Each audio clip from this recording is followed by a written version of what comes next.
Assalamualaikum warahmatullahi wabarakatuh.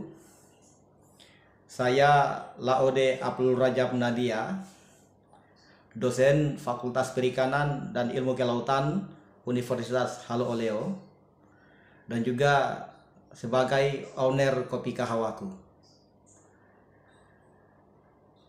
Di channel YouTube Rajab Nadia Official ini, saya selalu mendorong informasi-informasi yang sangat menarik, menginspirasi, dan memotivasi kepada kita semua untuk selalu disajikan dalam channel YouTube Rajab Nadia Official.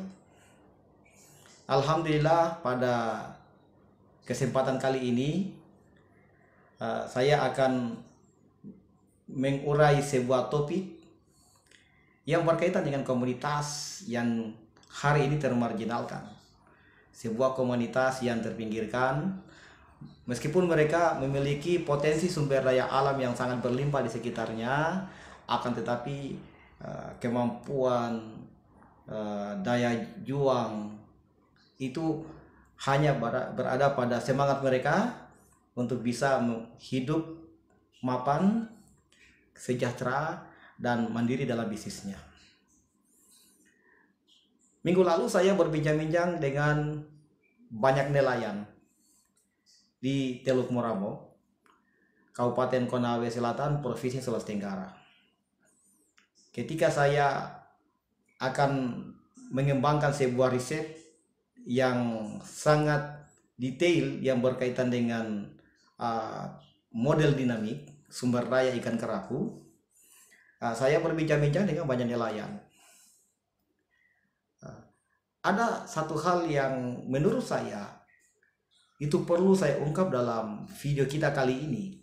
Bagaimana mengungkap profil mereka sehingga kita bisa paham bahwa keberadaan nelayan, eksistensi mereka di pesisir sebagai penjaga pantai, penjaga sumber daya, ujung tombak kita dalam mengelola sumber daya perikanan. Mereka memiliki banyak masalah yang sangat serius, terutama kondisi hari ini begitu luar biasa ekspansi bisnis di wilayah pesisir. Kawasan-kawasan sudah dijamah dengan industri-industri yang spektakuler, membangun pelabuhan-pelabuhan industri, ya, di arena mereka bermain dalam melakukan kegiatan perikanan tangkap, yang pada akhirnya mereka justru tergerus dengan situasi itu. Apalagi jika kita melihat potensi sumber daya ikan yang ada di Teluk Moramo, ya, ketika kita giring pada aspek bisnis, maka itu belum mampu untuk memenuhi kebutuhan pasar. Saya bertanya kepada nelayan, apa sebenarnya yang menjadi masalah? Ya, yang pertama fishing ground. Fishing ground nelayan tradisional itu makin hari makin jauh. Ya, kenapa? Daerah jelajah tangkapan nelayan tradisional dengan armada tangkap yang sangat sederhana, hanya menggunakan katinting, ya, kemudian sampan, itu tidak mampu menjangkau fishing ground yang jauh, sehingga mereka bermain melakukan eksplorasi dan pemanfaatan sumber daya di sekitar Teluk Moramo. Teluk Moramo ini menjadi sorotan banyak pihak, ya, menjadi daerah pemanfaatan sumber daya ikan. Cerita-cerita dari mereka, ya, tahun 90-an mereka menangkap ikan di pinggir pantai, ya, tidak memerlukan waktu yang sangat lama, modal kecil, biaya operasional rendah, kemudian hasil tangkapan banyak dan melimpah.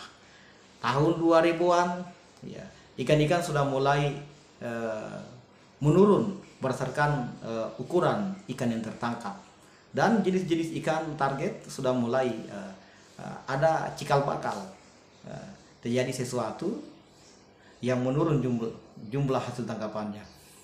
Kemudian tahun 2010, ya, nelayan sudah mulai bergerak keluar.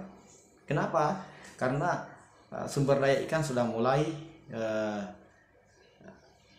terbatas hasil tangkapan mereka. Justru yang paling miris, nelayan-nelayan dari luar Teluk Moramo datang melakukan kegiatan penangkapan. Ada yang ramah lingkungan, ada yang tidak ramah lingkungan, dan itu justru mengganggu ketersediaan sumber daya ikan yang ada di Teluk Moramo. Kemudian ya 2015 ke atas itu sudah mulai gejala luar biasa, ya, nelayan sudah mulai gelisah, ya, mereka harus bergerak keluar. Sumber daya ikan yang ada di sini sudah mulai terbatasi areal pergerakannya. Kemudian fishing groundnya ini sudah mulai bergeser, yang pada akhirnya mereka hanya melakukan kegiatan-kegiatan penangkapan ikan untuk kebutuhan hari-hari, ya, bisnis kecil, jualannya per baku,